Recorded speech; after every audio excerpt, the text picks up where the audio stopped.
अब युवाओं के अधिकार पे अगर बात नहीं होगी तो वो लोकतंत्र की आधी आबादी को नजरअंदाज करने जैसा होगा।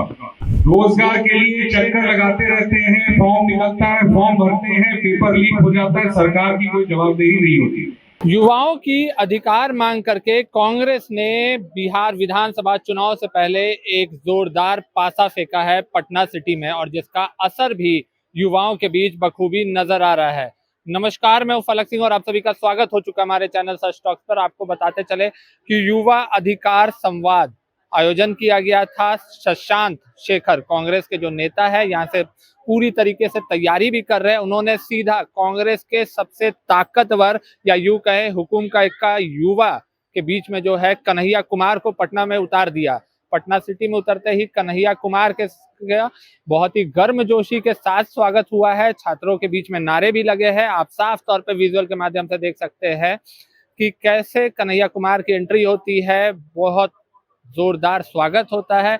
शशांक शेखर ने खुद से शॉल से गुलदस्ते के साथ उनका गर्मजोशी के साथ पटना सिटी के भूमि में स्वागत किया है, और उसके बाद शशांक शेखर ने सीधा सवाल पूछे हैं और युवाओं में एक आक्रोश फूका है, और उस आक्रोश का असर क्या है उसके साथ हम आपको छोड़े चल रहे हैं। डिग्री मिल जाती है, 3 साल की डिग्री, 4 साल की डिग्री, 5 साल, 6 साल, 7 साल में मिलती है। उसके बाद क्या होता है? डिग्री के बाद रोजगार चाहिए होता है। रोजगार नहीं मिलता, रोजगार के लिए चक्कर लगाते रहते हैं, फॉर्म निकलता है, फॉर्म भरते हैं, पेपर लीक हो जाता है, सरकार की कोई जवाबदेही नहीं होती।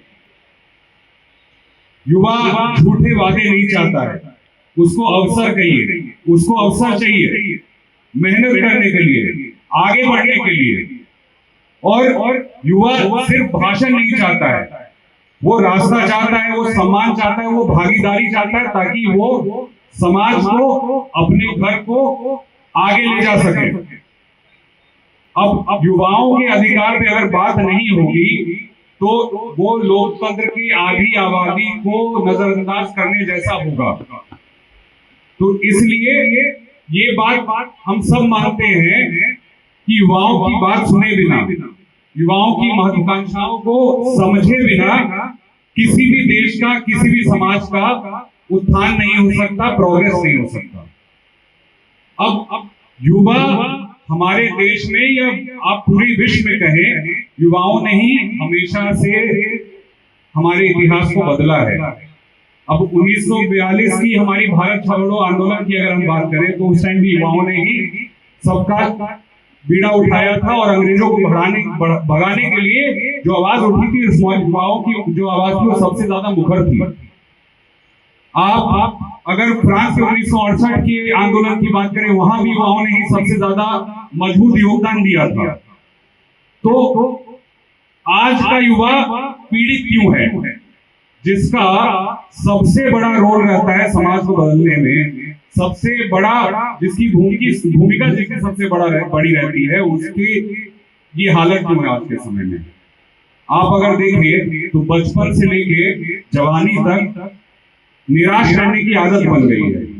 हम ही लोग, जो पटना सिटी के लोग यहाँ पे बैठे हुए हैं, जो मेरे उम्र या मेरे से कुछ लोग 5 साल 10 साल छोटे होंगे अभी उम्र में, कुछ लोग अभी कॉलेज में ही हैं, कुछ लोग कॉलेज से जस्ट निकले हैं, नौकरी ढूंढ रहे हैं, कुछ लोगों को नौकरी मिली है, कुछ लोगों को नौकरी अभी मिली भी नहीं है, साल 2 साल निकल चुका है पास किए हुए कॉलेज।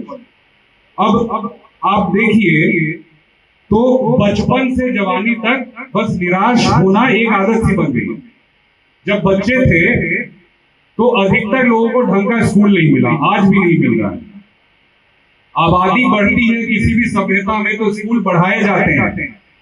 पटना सिटी अकेला एरिया है, अकेला क्षेत्र है जहां पे स्कूलों की संख्या समय के साथ कम होती गई है। नंद किशोर जी हमारे स्थानीय विधायक हैं सर, 30 साल से हमारे स्थानीय विधायक हैं। स्कूलों की संख्या 30 साल में कम हुई है, यह अकेला क्षेत्र होगा।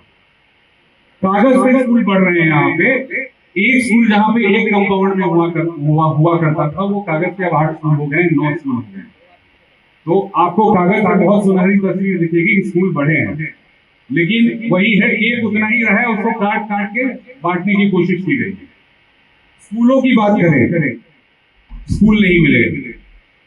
कॉलेज की बात करें, पटना में एक भी केंद्रीय विश्वविद्यालय नहीं है। पटना के कॉलेजों की स्थिति देखें, वो भी दयनीय है। आप कॉलेज खत्म करते हैं तो इसके बाद यहाँ पे इंडस्ट्री नहीं है, यहाँ पे रोजगार नहीं है।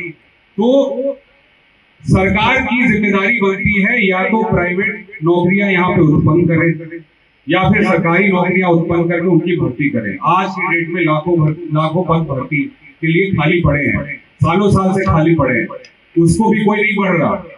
जो सरकार है नीतीश कुमार की, जो एनडीए सरकार है, उन पदों पे कोई ध्यान नहीं है। वैकेंसी निकलती है, पेपर लीक हो जाता है, पेपर लीक में कुछ लोग करोड़पति बन जाते हैं और उसके बाद वापस से पेपर कैंसिल होता है और जस की तस की स्थिति हो जाती है।